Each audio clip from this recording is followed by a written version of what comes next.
past summer I had a little medical incident and everything's fine. But a friend of mine, a doctor, an Irish doctor, she said, you have to have a geriatric doctor as your primary. That shocked me more than the incident. I couldn't believe that I was an old lady. I needed a geriatric doctor. And my immediate thought was, I'm young. Because I'm young inside, like all of you. You don't think I'm 82 or 75 or 65. You think, I'm young. And we don't age interiorly, you know? Even though, I'm sure it happens to you, it happens to me, that every day you make certain plans and you don't get to them. You don't get to all of them. And the day you think you're going to do so much is the day that, you know, things don't work well. You know, or that week you're going to do something and you're unable to do so. But, and it's hard to admit it to ourselves that we aren't as young as we used to be, we aren't as sharp. You know, things that we did automatically before take a little more effort, you know. And of course, friends our age know what we're going through, but our family doesn't. They think we're always young, you know. You always thought your mother and father were young. Even as they aged, they were still young. Well, how should we deal with the years that creep up on us like this, you know? Some people have a bucket list. You know, this is a big thing now, the bucket list. You know, things that they want to do before they are unable to do them for whatever reason. You know, lack of health, lack of stamina, time. Some things cost money, but some don't. And so it's no excuse that we can't have these goals, that things that we've always dreamed that we could do. I read that recently there was a 95-year-old woman who parachuted for fun. She said she always wanted to do it. It was on her list, and she thought, I'd better do it. Better late than never. And the smile on her face telling that she had completed the jump, you know, was really special. She looked young again. And I was thinking about John Glenn. He wanted to go up into space again. He had so much fun when he was there the first time. He wanted to go again. It wasn't because he wanted to be the oldest man who ever went to space, but he didn't want to admit that he was too old to do it again. You know, and we all know people who set goals for themselves when they retire. You know, and retirement can come at any age. Some people work to the age of 100 today, you know. Remember, 80 is the new 50. So if you're 80, tell that to your bones and see what they say. We can face age with joy, because now we can do all the things we ever wanted to do. We ever dreamed of doing, and we never had the time or freedom to do them when we were younger. You know, back to the bucket list. Do you have one? Make one. It doesn't have to be huge things like parachute jump. It can be little things. I had a relative who was diagnosed with terminal cancer on Christmas. Actually, it was Christmas Day of 2017. And she died in fall of 2018. And she decided, I mean, they told her there was no treatment. She was full of cancer. And so she decided she was going to make good use of her time. Her children were all married, so it was just her husband.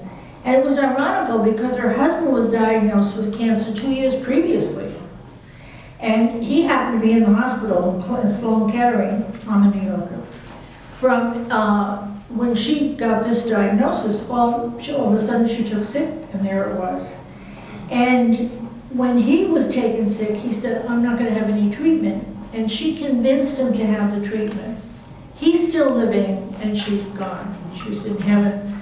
But the thing I was thinking about her, you know, she was always lively. She was the life of the party. Wherever Anne was, you had fun. But once she learned about this tremendous change in her future, she started making lists. And she gave her children, one by one, little things that she wanted them to have from her. She cleaned out her closets. In general, she did everything that you do when a person dies. She did it before she died, so that her children and her husband wouldn't have to do it after her, after she was gone. and she planned a beach vacation. She loved the beach. And everyone went, the grandchildren, everybody in the family. And she enjoyed every minute of it. She planned her funeral. She planned her reception. It wasn't that she was a great organizer. She wasn't an organizer. She wasn't a planner. She liked to take life as a king. But she was very, very sick. And she wanted to save her family all of that work, all that they would have to do, and leave them with good memories. I have to say also, she was a chain smoker. And that was what started, was lung cancer that started. But I think maybe it was her way of saying, I'm so sorry. You know, I didn't quit when you asked me to. I want you to know, though, that I love you, and I loved you very much. Everyone approaches the golden years differently. It depends on how we've lived up until then. You know? We can see it as riches, or we can bemoan our situation and say, oh, why didn't I ever do this? And why didn't I ever go that place? And why was I such a stay-at-home when I could have made more effort to go out?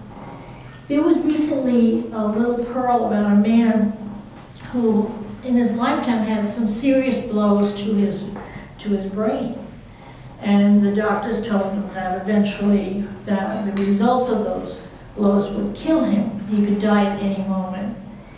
And he decided, I mean, he could have taken it easy and said, well, I'll just wait for death, you know. But he decided that he had to do something for somebody else, that he wasn't just going to sit and wait for that moment. And he remembered how he loved to ride a bike as a child. He just loved bike riding. And he realized that there were many children who don't have bikes, that because of poverty, whatever reason, they didn't have bikes. So he started collecting old bikes, repairing them, and giving them to children. And he said it has given him a new life. Those smiles on the faces of those children have given him joy. And he doesn't think about the other. It will come when it comes, but that he can do this for little people.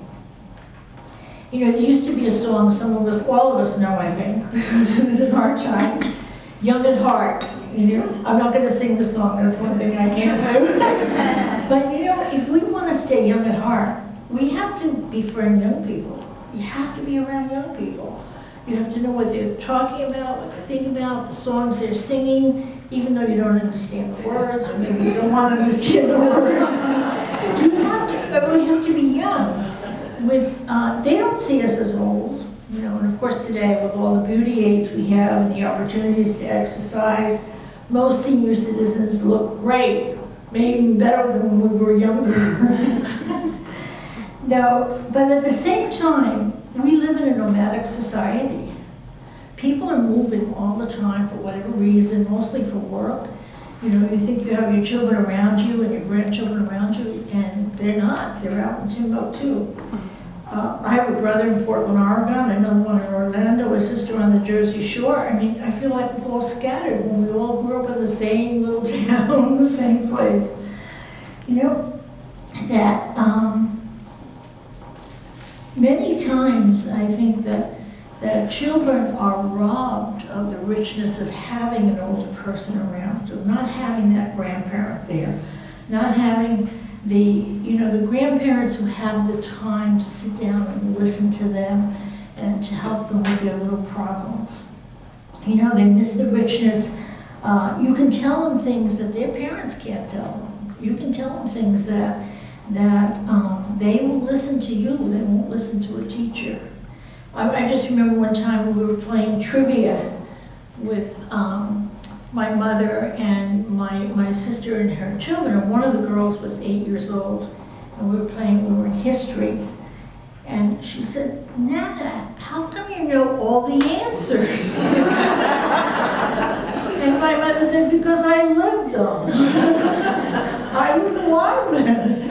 And it just astounded her that my mother would know all the answers to trivia. Well, you know, you may be thinking to yourself, well, I've worked all my life and I don't know any young people. You know, that where are they? You know, and one thing, volunteer at the local library. You know, they have reading hours for the children. I remember growing up, It was so much fun to go to the library on Saturday morning, and you'd sit in these little chairs. Of course, we were little then. And someone would read a book to you, and some people are very good at it, so they're very dramatic, and they act out the book. Others just read the book. But still, to sit there and have someone read the book to you, and share it with other children. I'm sure that if you go to the local library, there are things you can do. Maybe math is your thing, to sit down with a young child and help them to learn math. Or teach them English if they're not English speaking. Or help them to read. So many children today, if they just had a little extra attention, would be able to get over that hump. They begin to get confidence in themselves. And many times, their parents aren't home to do it. They both have to work. Maybe you have a large family as a neighbor or friends, or friends of friends, maybe one of your children. Maybe the mother's very organized. That's great. But she has several little ones under the age of 5, because that tends to happen in very large families. Offer to read to them while she does the laundry. I don't say you do the laundry. She can do the laundry and you read to them. You keep them occupied, or while she takes a nap, or even goes and gets her hair cut. A half an hour makes a difference. And she's in the house if you need her, not if she goes to the beauty parlor, but she's in the house if you need her. And I would say here to mentor young women. One of the things that I notice with working with women of every age is that many young women are not prepared to care for a home. They don't have the slightest idea of what to do. People used to be proud of their culinary schools. Some young women don't even know how to boil water.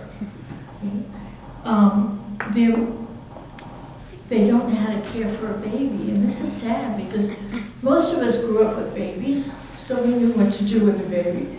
And young women today have not grown up with babies, so they don't understand many things that an infant does. I remember my sister is the youngest of the family, and my mother used to borrow her brother's baby and take care of her on a Sunday so the couple could go out, but also so that my sister had experience in changing the diaper and feeding the baby, and it was her natural way of introducing her to the life of an infant.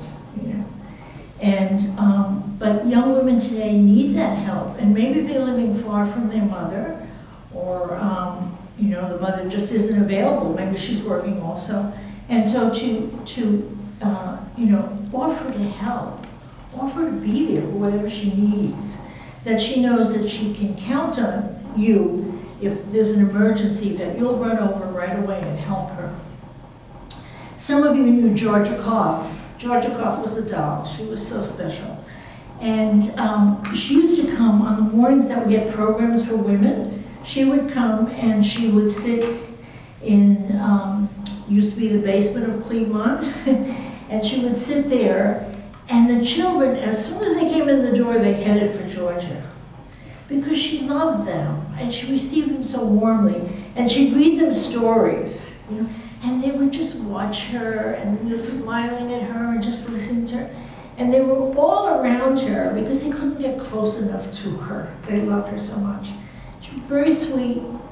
But when she died, the mothers brought the children to her wake to say goodbye.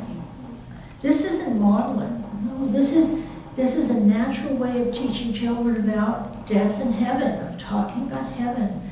And now George is where she, was looking forward to be. And there were no tears, but there was, they patted her and they said goodbye. St. Jose Maria, the founder of Opus Dei, he died too young. He was only 72 years old. That's young today. But he would say that the way to stay young in the interior life, and this applies to daily life, is to begin again many times a day. Many, many times a day. Begin again. What does this mean for us? When we find ourselves complaining of aches and pains, do something to distract yourself. You know? A phone call to a friend to invite her for a cup of tea, or drop in on a shut-in, you know? Make your favorite recipe and invite a friend for lunch. Or visit her if she's a shut-in and enjoy a surprise lunch. You know? Say I'm sorry. Say I'm sorry if you have offended somebody. Say thank you for someone who's done maybe a little thing for you. Bishop Sheen wrote that the reason why we live the corporal work of mercy to visit the sick is because when a person is sick, they remember all of the pain and all of the suffering they have had in their whole life up until that moment. An animal doesn't have that. They only know the pain of the moment. But because we have memory, we remember everything, and it all accumulates in that moment. So you visit a person so that they distract us. We distract them in that moment. So for a few moments, they can forget about that pain that they're suffering. Well, this is just a little family story, but my dad had a heart attack, and he was in the hospital. And my uncle went to visit him. And my uncle started telling my dad, his brother, about all the people he knew who had died of heart attacks. And my father said to my mother, "Get him out of here." So they often laughed about it later. And they say, my father said, "Remember, don't let Dan visit me in the hospital." Well, friends of mine, their husbands retired, and they wanted to visit Italy, not just Rome or Venice, not the well-known sites, but the little villages and the beautiful places. The little towns in Italy are beautiful. If you've never been there, put it on your bucket list. But they decided that they wanted to learn Italian. They were really going to do it right on this trip. So they went to a local college to learn Italian. And they had a blast. Not just learning Italian, but meeting new people. They widened their social circle. They were on a college campus, so they were meeting young people. It changed they were having a ball in their retirement, and they thought they were going to miss working. Well, they didn't miss it at all. Another friend, she gained a lot of weight while she was taking care of a sick husband. And she knew she'd never last in a gym. It just wasn't her thing. So she took Irish dance lessons. She lost the weight, she made new friends, young and old, and she had a wonderful time. She had a whole new social circle. Sometimes when you're widowed, you can be isolated, because in a sense you lose the social circle that you were in with your husband, and you have to make more, friends, new friends. Well, I'm not saying you should take up Irish dancing, but do something that gets you out to meet new friends, to meet new people. You can go back to school, as I said, don't take the online courses, because then you're just looking at a computer. Go to a college, walk the campuses, sit in a room with other young people, as young as yourself, because if you do this, you're young at heart. And then, get out, enjoy the fresh air, enjoy what they're talking about, keep yourself young. Maybe your grandchildren live far away and your arms ache to hold a baby or to be with a toddler. They're so special. Children are so special. And whether we're single or we're married, we love holding babies.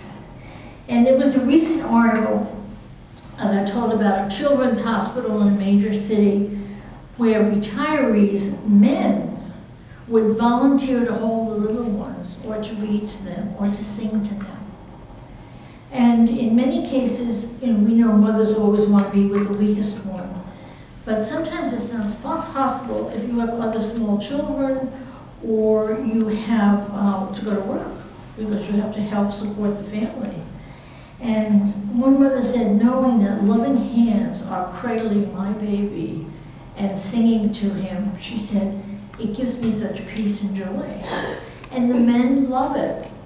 Now I would think it would be women, but it was the men, and the men loved it. And they kind of had a sorority. They kind of met each other there, and they were meeting new friends too, other men who were doing the same things. Maybe for just a couple of hours a day, but it made a difference to them. St. Josemaria, the founder of Opus Dei, as most of you know, he would urge us, his children, to begin again every day, or to begin again many times. He himself said he had to begin again many times a day. He said, you know from personal experience, and you have often heard me say so, to forestall any discouragement, that interior life consists of beginning and then beginning again day after day. You can see it in your hearts, as I can in mine, that we have to fight constantly. The same can be applied to our regular daily life. One way to begin again is to go to confession. You know that some people think that they don't have to go to confession after the age 70. That's a surprise. They think, well, I don't have to fast, I don't have to abstain after 70, so I don't have to go to confession. And, you know, if we really know ourselves, we know we need confession even more as we get older. Even more.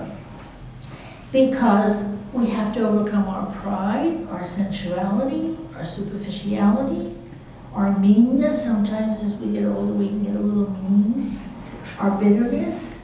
And confession is precisely where God is waiting for us to forgive us and give us the grace to work on those particular sins that are ours. You know, we all have different sins, but so are ours, and He's giving us the grace to work on those.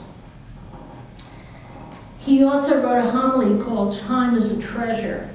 If you have the Josemaria app, it's $9.99 for your phone, but if you have that, it has all the books, all his books on it. And in one of the books, I don't remember if it's Christ is Passing By or Friends of God, is Time is a Treasure. He said, time is a treasure that melts away. It escapes from us, slipping through our fingers like water through the mountain rocks. Yesterday is gone, and today is passing by. Tomorrow will soon be another yesterday. Our lives are so short, but what a great deal can be done for God in this short space of time. I would add, can be done for others. We want to leave the world a better place because we live with joy every moment that we're on earth.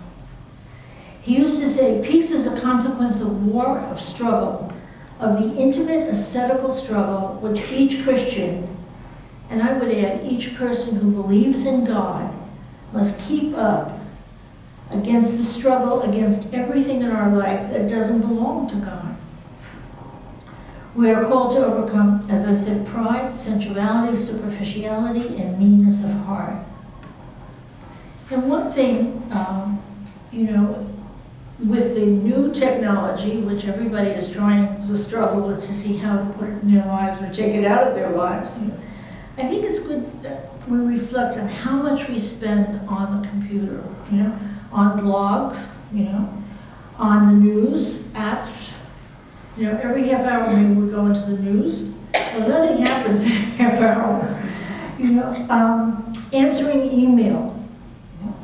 Some people think they have a moral obligation to answer the email immediately.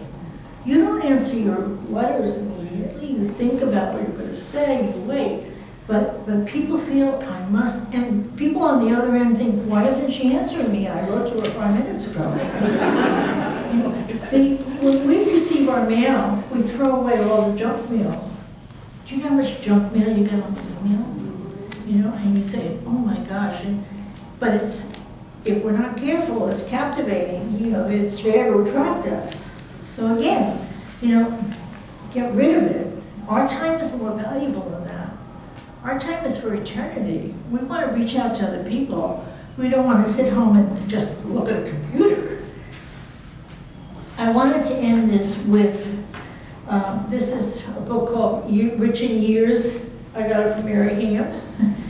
But there's a beautiful quote of Pope Benedict. And I don't know about you, but I love Pope Benedict and the way he thinks. And he's childlike, even though he's so brilliant. You know, he brings you all the way up there, but with a simplicity and a joy.